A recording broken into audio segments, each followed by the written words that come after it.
सबसे बड़ा दान शिक्षा दान है। ये स्लोगन तो आप सबने भी कहीं ना कहीं सुना ही होगा, लेकिन हम भारतीय इन लाइंस को हमेशा से ही फॉलो करते आ रहे हैं। तभी तो जीरो से लेकर टिग्नोमेट्री तक सब कुछ हमने ही दुनिया को दिया है। यही नहीं, जो बातें हमारे ग्रंथों में ब्रह्मांड को लेकर कही गई हैं, उसको आधार मानकर नासा जैसे बड़े रिसर्च सेंटर आज रिसर्च कर रहे हैं। एरिस्टोटल यानी कि अरस्तु ने कहा है कि हेल्थी बॉडी में हेल्थी ब्रेन को डेवलप करना ही एजुकेशन है, या यूँ कह सकते हैं कि एजुकेशन ही वो रास्ता है जिससे हम सब अपनी ज़िंदगी बदल सकते हैं, अपने सपनों को पूरा करके एक खुशहाल जीवन जी सकते हैं। आज वही सबसे पावरफुल है जिसके पास नॉलेज का पावर है। इसीलिए आज हमारे माता पिता हमें महंगे महंगे स्कूल कॉलेज में पढ़ा रहे हैं, लेकिन फिर भी उन्हें मनचाहा रिजल्ट नहीं मिल रहा है। यहाँ सवाल आता है कि आखिर हमसे क्या गलती हो रही है? क्या हमारे टैलेंट में कोई कमी आ गई है या कुछ और बात है? जब हम समय के साथ नहीं चलते तो हम कहीं पीछे छूट जाते हैं। बिल्कुल ऐसा ही हमारे एजुकेशन सिस्टम के साथ है। वैसे तो आज हम एआई इंटरनेट की दुनिया में जी रहे हैं, लेकिन हमारा एजुकेशन सिस्टम वही सालों पुराना वाला है। बहुत समय से इसमें बदलाव लाने की बात की जा रही है, लेकिन गौर करने वाली बात यह है कि इसी सिस्टम के माध्यम से भारतीय पूरी दुनिया में भारत का नाम रोशन कर रहे हैं।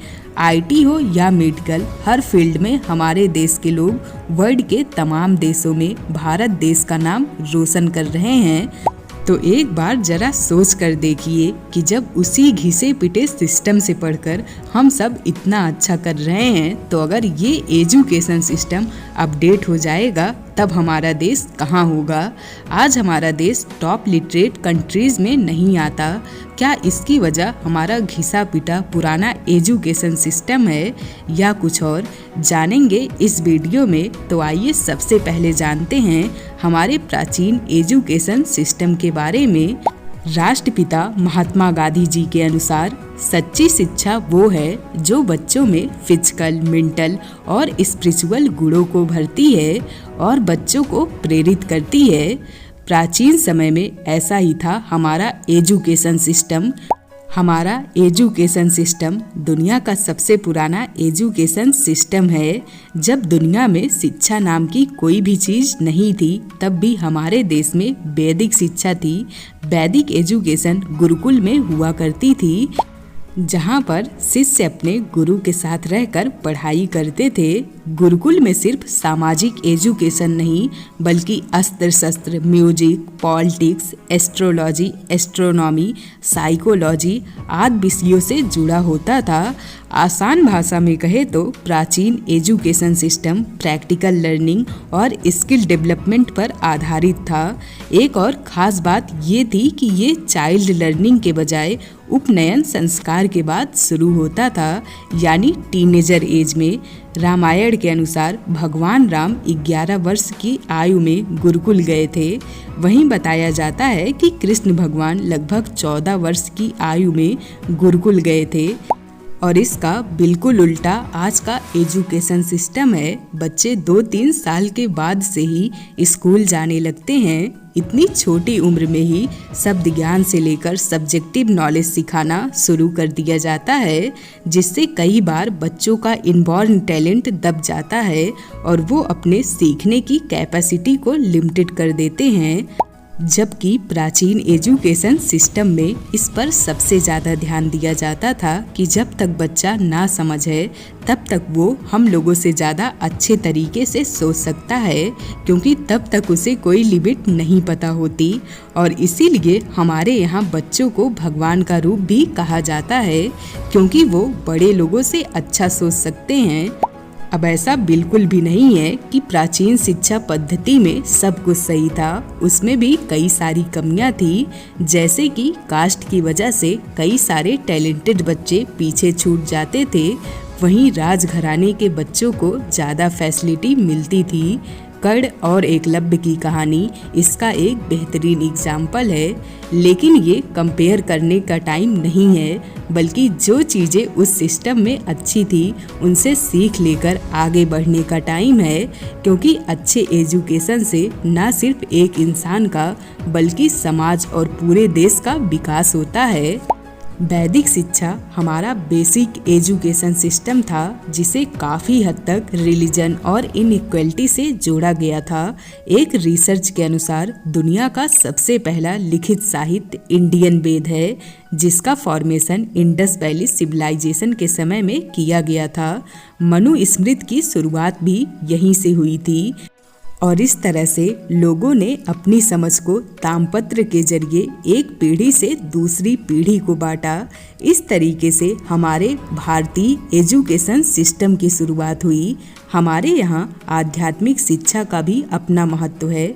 यहाँ मेडिटेशन के जरिए खुद के तीसरे ब्रेन को यूनिवर्स से कनेक्ट करने के तरीके सिखाए जाते थे।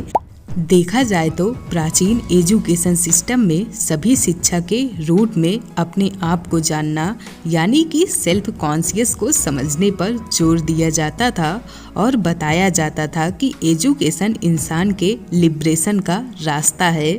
और उस दौरान हमारा साइंस और टेक्नोलॉजी भी काफ़ी डेवलप था। इतना सब कुछ होने के बाद भी कई लोग इसे माइथोलॉजी की कैटेगरी में बताते हैं।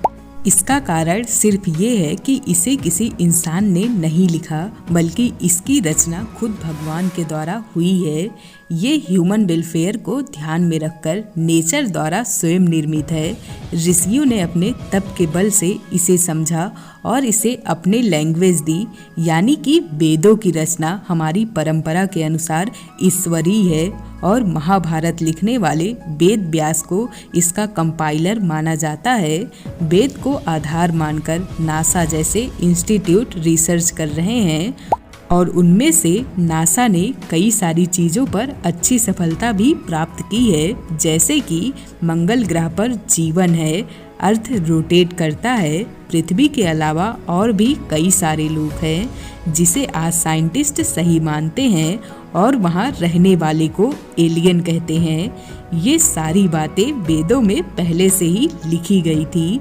आज वेदों को समझना हमारे लिए बिल्कुल भी आसान नहीं है, क्योंकि वो संस्कृत में है। साथ ही साथ बार बार होने वाले अटैक की वजह से हमारे कई ग्रंथ खत्म ही हो गए हैं या अटैक करने वाले उसे अपने साथ ले गए। इसलिए हमारे पास ज़्यादातर ओरल सोर्स ही बचा है। खैर, वैदिक काल के बाद यही परंपरा चलती रही और चलती रही गुरुकुल की परंपरा। लेकिन समय के साथ ये परंपरा भी इवॉल्व होती है और फिर आता है मिडिवल इंडिया का दौर, जिसे हम इंडिया के एजुकेशन और टेक्नोलॉजी के लिए गोल्डन पीरियड के नाम से भी जानते हैं। ये वो दौर था जब भारत विश्व गुरु बना था। इसके बारे में जानेंगे इसकी अगली वीडियो में। तब तक के लिए आप वेदों को माइथोलॉजी मानते हैं या सत्य मानते हैं, हमें कमेंट में ज़रूर बताइएगा। मिलेंगे ऐसी ही एक नई वीडियो के साथ। तब तक के लिए थैंक यू फॉर वॉचिंग। खुद को बेहतर बनाते रहिए।